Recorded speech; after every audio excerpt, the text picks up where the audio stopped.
नमस्कार दोस्तों, N V news Himachal में आप सभी हमारे दर्शकों का स्वागत है। जैसा कि आपको पता है कि हर दिन हम आपके समक्ष जो है किसी न किसी शख्सियत को लेकर आते हैं और हम ये जानने का प्रयास करते हैं कि किस तरह का काम जो है उनके विधानसभा क्षेत्र में चल रहा है। फिलहाल आज जो हमारी शख्सियत है कुछ हटकर है, क्योंकि आज हम लेकर आए हैं सिराज विधानसभा से कांग्रेस के नेता है जगदीश रेड्डी। आज हम उनसे बात करेंगे क्योंकि सिराज विधानसभा की जो सूरत हाल है वो जानना इसलिए ज़रूरी है क्योंकि हिमाचल प्रदेश के जो मुख्यमंत्री जयराम ठाकुर है वो उनका विधानसभा क्षेत्र है। और अगर हम बीजेपी के लोगों से वहाँ पे पूछेंगे तो आपको पता ही है कि किस तरह के जवाब वो देंगे। सब कुछ हरा हरा ही दिखाई देगा। कुदरती है, जब मुख्यमंत्री हैं तो हरा हरा ही दिखाई देता है। तो हमने प्रयास किया है, एक कांग्रेस के नेता है जो अपनी स्पष्ट बात के लिए मशहूर हैं और जाने जाते हैं, जो सिराज संघर्ष समिति है उसके वो मुख्य संयोजकों में से एक रहे हैं। तो उनका बड़ा महत्वपूर्ण योगदान जो है सिराज विधानसभा विशेष रूप से जंजैली का जो इलाका है उसको लेकर रहता है। आज का सर डेजिग्नेशन क्या है आपके पास कांग्रेस का? मैं कांग्रेस किसान प्रकोष्ठ में प्रदेश में उपाध्यक्ष हूँ। अच्छा, कांग्रेस किसान प्रकोष्ठ प्रदेश के उपाध्यक्ष हैं आप। और दूसरे किस चीज में, वो कोऑपरेटिव सोसाइटी कौन सी है? हाँ, हमारी एक सीडी कोऑपरेटिव क्रेडिट सोसाइटी है जिसके पूरे मंडी जिला में हमारी 45 ब्रांचेस हैं। अच्छा जी। क्या नाम है सोसाइटी का? CD cooperative credit society. Shri CD community development है तो सीडी नाम से है। अच्छा, CD cooperative development cooperative credit society. हाँ जी, हाँ जी। ये सोसाइटी आपकी, इसके आप चेयरमैन हैं, ठीक है जी? चेयरमैन हूँ मैं इसका। हाँ जी। ठीक है। तो जगदीश जी, सबसे पहले तो आपसे एक सवाल रहेगा कि सिराज विधानसभा क्षेत्र में बीजेपी के एंगल से देखा जाए तो सब कुछ बहुत बढ़िया इन दिनों चल रहा है, लेकिन आप क्या सोचते हैं एज ए कांग्रेसमैन, आप क्या देख रहे हैं वहां पर? हाँ, देखने का नजरिया तो चलो अपना अपना सबका है, उनका वो अपने नजरिए से देख रहे हैं। उनकी जो आवाज आगे रखने वाले हैं वो आम आदमी नहीं हो सकते हैं। जो संतुष्ट है वो सिर्फ ठेकेदार हो सकते हैं, जो ऐसा बोल रहे हैं कि सब कुछ ठीक है, क्योंकि वो अच्छी कमाई कर रहे हैं जी। और जहाँ तक हमारी बात है, हमें तो ये लग रहा है, ये तो एक जिस तरह से एक मुख्यमंत्री जो विकास करता है, जैसे हमीरपुर से धूमल साहब रहे हैं, अगर उस पैमाने को अगर हम यहाँ पे फिट करें तो सिराज में कुछ भी नहीं है। जी। तो जगदीश जी, जैसे आजकल कोरोना का माहौल है, दहशत भी है, डर भी है, सब कुछ है, तो ऐसे में आम लोगों के साथ किस तरह से सहायता सरकार की हो रही है सिराज में? क्योंकि मुख्यमंत्री का इलाका है तो निगाहें तो लोगों की सिराज के ऊपर टिकी हुई है कि वहां पर क्या चल रहा है। सिराज के अंदर सरकार की तरफ से तो कोई सहायता नहीं है, लेकिन सिराज के लोग उल्टी सरकार की सहायता जरूर कर रहे हैं। चाहे लॉकडाउन का मामला हो, चाहे लोगों की सहायता करने का मामला हो, सरकार की तरफ से कुछ भी नहीं है ऐसा। चाहे सिराज की बात हो, चाहे मंडी की बात है, चाहे पूरे हिमाचल की बात है, सरकार जनता जो सरकार का सहयोग उल्टा कर रही है। सरकार की तरफ से धरातल पे कुछ भी नहीं है। सरकार की तरफ से एक जयराम ठाकुर अपने लाइव आते हैं और थोड़ी देर के लिए अपने स्टेटमेंट दे जाते हैं, उसके बाद कोई सरकार का आदमी देखने को नहीं है। और बहुत बड़ी चूक जो है इस वक्त कर रहे हैं, अपने आप को सफाई दे रहे हैं कि हमने बड़ी सतर्कता के साथ बड़े क्या कहते हैं, बहुत ठोस तरीके से जो है लोगों के ऊपर लॉकडाउन इम्प्लीमेंट किया, तब जो है हम आगे बढ़े। उसका परिणाम आज सामने आ गया, जो इन्होंने अभी हिमाचल के अंदर जो 28 और 29 अप्रैल को लोगों को छूट दी है। तो जगदीश जी, मतलब सिराज में जो बाहर के लोग हैं, प्रवासी लोग हैं, हालांकि आपको विपक्षी माना जाता है सिराज में, किसी भी लेवल पर बीजेपी के साथ आपका कंप्रोमाइज नहीं हो पाता है, लेकिन तब भी हम एक निष्पक्षता से जानना चाहते हैं कि सिराज जो पूरी विधानसभा क्षेत्र है उसमें जो राशन है, पानी है, लोगों को सुविधाएं, जो मूलभूत सुविधाएं हैं, वो सुविधाएं किस तरीके से सरकार जो मुहैया करवा रही है? सरकार की तरफ से जहाँ तक बात है मदद की ना, कोई विशेष पैकेज ना दिया इन्होंने। जहाँ तक बात जो प्रवासी मजदूर है यहाँ पे काम कर रहे हैं, बेचारे यूपी के हैं, बिहार के हैं, या कहीं दूसरी जगह के जो भी होंगे, जितने भी है, उन सब को जहाँ जहाँ जो रह रहा है वहाँ के स्थानीय लोगों ने, स्थानीय जो भी हमारे सामाजिक कार्यकर्ता है, सब ने जो है मदद की है। प्रशासन की तरफ से एसडीएम, बीडीओ वगैरह ने जो सरकार की तरफ से हो पाया छुटपुट वो करवाया, को राशन के डिपो से जो है वो करवाया। बाकी वो उतना उन आदमी के लिए पूरा नहीं होता। एक आदमी के पास अगर एक लेबर सप्लाई मेट है, उसके पास 30 आदमी काम करते हैं जी और उनको अगर 5 किलो खाने को दो, क्या 30 आदमी जो है उसके 2 दिन के लिए वो खा पाएंगे? क्या उससे हो पाएंगे? उनका पेट भर पाएगा? जी इसलिए जो जहाँ पे रहते थे हमारे यहाँ पे गांव के लोग जो है काफी मतलब इस पे सामाजिक आदमी है, जो एक दूसरे की बात को समझते हैं कि हमारे पड़ोस में जो है पड़ोसी वहाँ पे मजदूर जो है भूखा है, उसके पास ये कमी है, किसी को दूध दे दिया बच्चों को, किसी को लस्सी दे दी, कोई दालें दे दी, कोई सब्जी दे दी। इस तरह से सब ने जो है आस पड़ोस वालों ने मदद की है। जगदीश जी, ये जो आजकल माहौल बना हुआ है, इसमें माफिया बोल रहे हैं कि जो वन माफिया है वो बड़ा सक्रिय हो गया है मंडी जिला में, और जो नाचन, सिराज और बल वाला इलाका है, इसमें ये क्या विषय है सारा? हाँ, वैसे मेरी समझ में यहाँ तो चलो इतना हमने कोई देखा नहीं, लेकिन सोशल मीडिया और दूसरे अखबारों और टीवी पे हमने देखा कि बहुत ज़्यादा हो रहा है। और यहाँ हमारे सराज में भी बातें उठी बहुत, कई जगह कोई चलो सड़क का निर्माण हो रहा है, कोई हेलीपैड है, कोई अवैध लकड़ी निकाल रहे हैं। फिर लोगों ने जहाँ आवाज़ें उठाई या कई बार बोला, वह पर कुछ एक लोगों ने समाज के अंदर रह करके बोले कि जी यहाँ आप ऐसा ना बोलो, थोड़ा डेवलपमेंट होने दो। और उस डेवलपमेंट होने के नाते गांव स्तर पर जो है कुछ लोगों ने, चाहे उनका अपना निजी हित उस पर छिपा हुआ हो, चाहे राजनीति छिपी हुई हो, फिर लोगों को बोले कि जी बड़ी मुश्किल से मुख्यमंत्री मिला है, डेवलपमेंट होने दो। इस तरह से जो है मामले दबा के रखे हैं। अगर कभी समय रहते अगर ये चीजें उजागर हुई तो बहुत बड़ा नुकसान हुआ है सराज, नाचन और दूसरी जगह में। जैसे कि बहुत जगह की तो चलो वीडियो भी वायरल हो पाई, सराज की छूट हुई है। और मेरे ख्याल में मुख्यमंत्री के जहाँ घर है वहाँ के आसपास की भी वीडियो बड़ी मुश्किल से किसी आदमी ने हिम्मत की होगी, अदरवाइज कई आदमी, बहुत से लोग जो है डरते भी हैं। इसलिए डरते हैं कि सरकार है ये कई तरह से नुकसान कर लेते हैं, सामने नहीं आते। जिस आदमी ने हिम्मत की है उस आदमी को तो मैं मानता हूँ उसने बड़ा बहुत अच्छा बोल्ड स्टेप लिया। ऐसे कई चीजें हैं जो गलत करते हैं। जी, तो ये जो इतने बड़े स्तर पर आप वन माफिया की सक्रियता बता रहे हैं, तो ये लॉकडाउन के दौरान हुई है कि जब से जयराम जी मुख्यमंत्री बने तब से शुरू हुआ है? लॉकडाउन के बीच में हुई होगी, तो चलो लोगों ने अपना समय देखा कि बढ़िया मौका है इस वक्त, हम भी बिल है घर में, चलो मौका मार लेते हैं। और सक्रियता की जहाँ तक बात है, जब कोई आदमी जैसे चलो ठाकुर जयराम जी मुख्यमंत्री बने, जो उनके नजदीकी होंगे वो तो इस चीज का आश्रय तो जरूर लेंगे, शेल्टर है उनको कि हमारा मुख्यमंत्री है, क्या कर लेगा कोई, चलो हम कर लेंगे। कोई कर्मचारी अधिकारी चाहे वन विभाग का है चाहे किसी विभाग का है, थोड़ा सा मुख्यमंत्री के नाम का धक्का मार के उसको भी भगा देते हैं। जी, ये तो चला आया है, काफी टाइम से चला है। मुझे लगा कि शायद हमने भी कोई साल 1.5 साल पहले बात उठाई थी कि इस तरह से जो है अवैध कटान हो रहा है। जी, तो उस बात को फॉरेस्ट डिपार्टमेंट ने भी बाद से जो है दबा दिया कि नहीं जी ऐसा नहीं था, उसको गोल मोल कर दिया। आम आदमी तो चलो कंप्लेंट तो कर देता है, लेकिन वो उसके लास्ट तक नहीं पहुंच पाता। क्यों? ये चीजें जो है विभाग और उनके विभाग के कर्मचारी अधिकारियों के हाथ में ज्यादा होती है, उसको लाग लपेट में ला करके जैसे कैसे गोल मोल करके खत्म कर देते हैं। जगदीश जी, जिस तरह से आजकल कोरोना का प्रकोप है, लोग जो है वो बाहर से हिमाचल प्रदेश अपने घरों में वापस आ रहे हैं, तो लाजमी है कि सिराज में भी लोग वापस आए होंगे। तो ये जो लोग सिराज में वापस आए हैं, ये जो सेल्फ क्वारंटाइनेशन का जो मसला है, इसको फॉलो भी कर रहे हैं कि नहीं कर रहे हैं सिराज में? क्योंकि मुख्यमंत्री का जो एक नाम चलता है उस पर काफी लोग जो है वो प्रशासन पर भी दबाव डाल देते हैं। ये बहुत बड़ा महत्वपूर्ण क्वेश्चन आपने किया।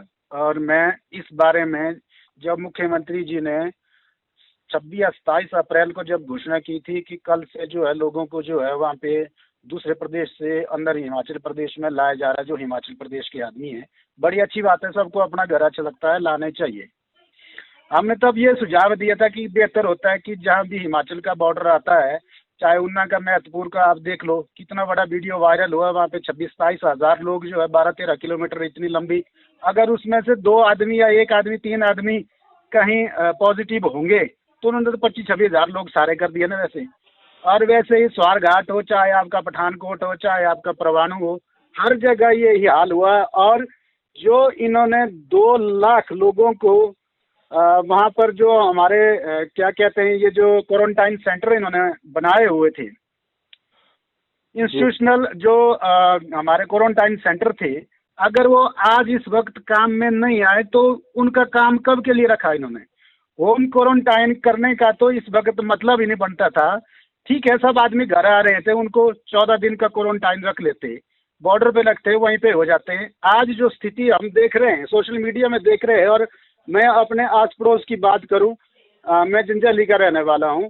जिंजाली के हॉस्पिटल की ही हम अभी थोड़ी देर पहले वहाँ पे बात चली थी कि कोई 2 आदमी वहाँ पे आए, उनको खांसी और बुखार था, और हॉस्पिटल के स्टाफ में एकदम से वो हो गया कि ये आदमी, इनकी हिस्ट्री जानने के लिए जो है उनके पीछे बड़े उत्सुक हो गए, जबकि वो यहीं के लोकल थे। कि भैया जब एक्सरे लेने के लिए बोला तो वो भी डर गए। दूसरे जो और लोग जिनका सैंपल लेने के लिए इनको यहाँ हॉस्पिटल बुलाया गया था, वो शरेआम जो है पैदल चले हुए थे सड़क से, और जो आदमी मिले कईयों को अपने आदमी के जो है हाथ मिलाने के लिए आगे कर रहे थे, जबकि बहुतों ने ये बोला कि यार आप लोग बाहर से आए हैं, आपको हाथ नहीं मिलाने जी। लेकिन इन लोगों में इतना वो नहीं, अपने आप को समझते हैं कि भाई हमें कोई बीमारी नहीं है, दूसरे को हम भी मानते हैं भगवान करे कि बीमारी ना आए, लेकिन कहीं खुदा न खास्ता कहीं गलती से कोई एक आदमी अगर पॉजिटिव निकला होम क्वारंटाइन में हिमाचल प्रदेश में, मुझे नहीं लगता ये जो है कि 5% भी कामयाब हो पाएगा। इससे प्रदेश की हालात और ज्यादा बिगड़ेगी। सराज की हालत के लिए तो हम देख रहे हैं कि सराज के अंदर भी 300 के लगभग जो है लोग अभी कल और परसों 2-3 दिन के अंदर अंदर जो है बाहर से आए, और सबसे हम शिकायतें सुन रहे थे हर जगह कि जो भी प्रदेश से बाहर से आए हमारे बच्चे हैं, हमारे भाई बहन जो भी आए, अच्छी बात है, अपने घर आना चाहिए, लेकिन अपने घर में वो सेल्फ क्वारंटाइन करे, आइसोलेशन में रखे, ताकि वो परिवार के आदमी को ना फैले, दूसरे गांव के आदमी को ना फैले, कि समाज के अंदर इस तरह की ना जाए। इस समझ की कमी पूरे प्रदेश के अंदर है अभी तक, और इससे हम बहुत घाटे में जाएंगे इस हालात से, और ये चीज बहुत ज्यादा फैलेगी। और हम सोशल मीडिया में देख रहे थे कि बहुत से लोग जो इस चीज का विरोध कर रहे हैं कि भाई जो हमारा होम क्वारंटाइन है वो गलत है। उसमें हम डीजीपी साहब का वहाँ पे संदेश में सुन रहा था, उनका कहना है कि ये तो प्रशासनिक निर्णय होगा। प्रशासनिक निर्णय लोग तो फॉलो करेंगे, हम भी बोलते कि फॉलो करो, किसी एक आदमी का डायरेक्शन है उसको फॉलो करो, लेकिन डायरेक्शन अगर सही हो तो तब तो फॉलो करने के लिए अच्छी है। अगर आम जनता को खत्म करने की डायरेक्शन हो, वो फॉलो करने के लायक नहीं है, वहाँ पर हमें विरोध जताना पड़ेगा। मतलब जगदीश जी ये कह सकते हैं कि सिराज के लोग जो हैं वो अपने मुख्यमंत्री का कहना भी नहीं मान रहे। नहीं, इस हालात में कहाँ मानेंगे जी, अपने मुख्यमंत्री का ठीक है, इज्जत मान देंगे, सब कुछ देंगे, जिंदगी सबको प्यारी है। अगर मेरे पड़ोस में ही कोई बाहर से आ जाए, वो होम क्वारंटाइन नहीं कर रहा है, तो मैं तो भड़कूंगा। मुख्यमंत्री तो रहे बाद की बात, पहले तो मुझे अपना परिवार, अपना समाज वो देखना है कि जीवित रह पाएंगे कि नहीं रह पाए जी। ये बहुत बड़ा खतरनाक वायरस है, पूरे वर्ल्ड के अंदर फैला हुआ है, हम इतने हल्के से ले रहे हैं इस चीज को, ये ठीक नहीं है। जहाँ तक इन्होंने बोला कि हमारे पास पूर्ण प्रबंध है, आइसोलेशन वार्ड बनाए हुए हैं, क्वारंटाइन सेंटर है, तो अगर आज नहीं यूज किए कब करने? डॉक्टर के पास जो इनके पास सैंपल लेने के लिए किट नहीं है, डॉक्टर डर रहे हैं, लेबोरेटरी वाले डर रहे हैं, टेस्ट लेने के लिए डर रहे हैं। क्यों ऐसा क्यों है? जबकि ये होना चाहिए तो कुछ, अगर इनका जो इंस्टीट्यूशनल जो क्वारंटाइन सेंटर है अगर वहाँ होते तो टीम होती तो सब आदमी का ठीक से होता, किसी को डर नहीं होते। 14 दिन के क्वारंटाइन होने के बाद आदमी अपने घर आराम से आते तो खुशी खुशी रह लेते। अब यहाँ तो डर ही हो रहा है, अब तो अपने परिवार से डर हो रहा है कि मेरे परिवार का, मेरा बेटा, मेरी बेटी, मेरा भाई, मेरा कोई कहाँ गाँव में किस आदमी से मिला होगा, कैसे मिला होगा। अब तो वो हो गया, अदरवाइज तो गाँव में बड़ा बढ़िया माहौल था, खेत जा रहे हैं, एक दूसरे अपने अपने खेत में काम कर रहे हैं, रास्ते में इकट्ठे चल पड़ते थे, थोड़ा और परे जाते थे। अब तो डर लग रहा है, अब तो एक से डर लग रहा है। तो जगदीश जी, मुख्यमंत्री जी ने एक स्लोगन दिया है, मैं हूं ना जी, मतलब डरने की कोई जरूरत नहीं है, मैं हूं ना। तो इसको लेकर आप क्या कहते हैं? एज ए सिराज में उनके आप विरोधी माने जाते हैं, लेकिन तब भी आप क्या सोचते हैं इस स्लोगन को लेकर? तो ये तो मोदी जी भी बोलते हैं ऐसे ना कि भाई मैं हूं ना, फिर कभी तो ऐसे बोल देते हैं कि मेरा क्या है, मैं तो जब कभी ऐसे होगा तो मैं अपना झोली चिमटा उठा के चले जाऊंगा। तो वैसा ये भी बोल देंगे मेरा क्या है, मैंने कोशिश बतेरी की, मेरे साथ तो अपने सरकार के आदमी नहीं थे। आज की डेट में आपको कौन दिख रहा है? इनके मंत्रिमंडल का आदमी कौन है इनके साथ? एक आदमी कोई स्टेटमेंट दे दे, इनके विधायक कहाँ है आज? कौन दे रहा है स्टेटमेंट? कौन लोगों को संभाल रहा है? नहीं नहीं, चलो ये तो पॉलिटिकल मसला है, इस पे तो हम चर्चा नहीं करेंगे आपके साथ ज्यादा। लेकिन आप के साथ अगला सवाल ये रहेगा कि जो आर्थिक स्थिति है बागवानों की, क्योंकि आप खुद भी बागवान हैं जी, तो आर्थिक स्थिति पर क्या प्रभाव है, मौसम का क्या प्रभाव है वहां पर? आपकी जो सब्जियां हैं, बगीचे हैं, उनके ऊपर जैसा कि बताया जा रहा है कि बहुत ज्यादा नुकसान इस बार किसान और बागवान को हो रहा है, बहुत तो ज्यादा, बहुत वास्तविकता ज्यादा। क्या है? इस बार तो हर तरह से किसान और बागवानों की दशा बहुत खराब है। किसानों के लिए खेती बाड़ी में जो हमारे आलू और मटर की जो कैश क्रॉप है, दोनों बर्बाद है। और सेब के लिए जो है ओले ने बहुत ज्यादा नुकसान किया है। ओले इतने ज्यादा गिरे हैं जहाँ पर लोगों ने एंटी हेल नेट्स लगाई है। चलो नेट्स के नीचे थोड़े बहुत बच गए होंगे, लेकिन नेट के अंदर ये जो टेम्परेचर और ओले गिरने की वजह से टेम्परेचर जो जितना डाउन आया उससे पॉलिनेशन नहीं हो पाया। पॉलिनेशन अगर बढ़िया होता तो अच्छी फसल होती है। और इसमें फसल में भी इस बार बड़ी दिक्कतें आई है किसानों के ऊपर। तो इस बार हर तरह की जो है ना यहाँ पे समस्याएं आ गई है, चाहे कोरोना की समस्या है, चाहे आर्थिक की है, हर तरह की समस्या जो है इस वर्ग में है। तो इस चीज को लेकर क्या मांग किसानों की तरफ से, बागवान है आपकी तरफ से मुख्यमंत्री से रहेगी? हम तो चाहते हैं कि ये एक बहुत बड़ा पैकेज जो है किसानों बागवानों को अभी जो है घोषणा कर दे, और जितना भी ये नुकसान है इसकी भरपाई के लिए अभी भी जो इनके किसान बागवानों ने जो इंश्योरेंस की होती है अपनी फसल की, उसके माध्यम से जो उसकी भरपाई के लिए अभी से ही उसको अलॉट कर दे तो ज़्यादा बेहतर है। तब थोड़ा आश्वासन तो हो जाएगा, थोड़ा विश्वास हो जाएगा कि नहीं, सरकार की तरफ से हमें कुछ जीने के लिए कुछ मिल गया। एक अदरवाइज बड़ा मुश्किल हो जाएगा। एक अंतिम सवाल रहेगा आपसे कि मुख्यमंत्री के प्रयास कितने कर सिराज विधानसभा में इस दौरान सफल हुए हैं? ये जो कोरोना की लड़ाई में लोगों ने उनके आदेशों को कितना कर माना है, संक्षेप में बताएंगे? लोगों ने तो बहुत अच्छा पालन किया है, इसमें कोई शक नहीं है। इसमें जो 28-29 से पहले जो काफी अच्छा पालन किया लोगों ने। और जो भगदड़ मची है, जो ये अभी इन्होंने अंदर लाए जो होम क्वारंटाइन में रखे, इससे भगदड़ मची और इसमें बहुत से लोगों में नाराजगी है। उसमें हम राजनीति की बात नहीं करते ना। हम कोई मेरे को सोशल मीडिया में लिख रहा था कि आप राजनीतिक रोटियां सेकने के लिए ऐसा कर रहे हैं, फलाना कर रहे हैं। हमें इससे कोई, हमें राजनीतिक कौन सा इसमें हमारे वोट बन जाने। हम तो जनहित की जो बात होगी वो हम उठाते रहेंगे, उसमें हमारा नुकसान हो कोई बात नहीं। जनहित के लिए लोगों को कोई समस्या नहीं आनी चाहिए, वो हमारा फर्ज है वहाँ पे। उस चीज के लिए बोलना, मुख्यमंत्री अच्छा करे बुरा करे, ये चाहे कितना भी अच्छा अपने आप को समझ लेंगे, उस बात को तो मैं, जो गलत होगी तो उसका मैं विरोध करता रहूंगा। तो मतलब सबसे बड़ी समस्या ये हुई है जो होम क्वारंटाइन लोग हो गए हैं, उसके बाद लोगों का आपसी जो संबंध था वो काफी टूट गया। बहुत लोगों में दहशत फैल गई है इस वक्त की भाई होम क्वारंटाइन कहीं नहीं हो रहा है। चाहे मेरा पड़ोस है, चाहे आप किसी से भी पता कर लें, हर जगह यही दिक्कत आ रही है। होम क्वारंटाइन कहीं भी सफल नहीं हो रहा है। हम आज चिकित्सा विभाग के लोगों के साथ मिलकर के भी बात कर रहे थे कि भाई होम क्वारंटाइन कहीं भी सफल नहीं हो रहा है। इन्होंने ये जिम्मेवारी सौंपी है कि जो हमने आदेश किए, हमने फ्लाइंग स्क्वाड बनाया, पंचायत के वार्ड मेंबर, प्रधान, सेक्रेटरी को दिया, आशा वर्कर को दिया। बेचारे वो लोग, उनके बोलने से कौन डरता है? वो बोलेंगे अरे आपको क्या पड़ी है, चलो आप जाओ, आप अपनी नौकरी करो। इस तरह से बोलते हैं लोग। इनको डर, इस वक्त डर की जरूरत थी। इनको इंस्टीट्यूशनल जो वहाँ पे क्वारंटाइन सेंटर है वहीं रखना चाहिए था, और वहाँ से 14 दिन के बाद अपने आराम से अपने घर पहुंचे। ये मेरा तो यही कहना है। इस चीज से दहशत बहुत ज्यादा फैली है इस वक्त लोगों के बात। हम अपने परिवार के अंदर अभी बैठ के बात कर रहे थे कि हमारे पड़ोस में, हमारे गाँव में, यहाँ सामने जो है लोग जो अभी आए हुए वो सड़कों पे घूम रहे हैं। क्या जरूरत थी ऐसा घूमने की? जब मैं खुद के बोल आया, मैं 3-4 को आज ही बोल के आया कि आप जब होम क्वारंटाइन में है तो आपको कमरे के अंदर रहना चाहिए।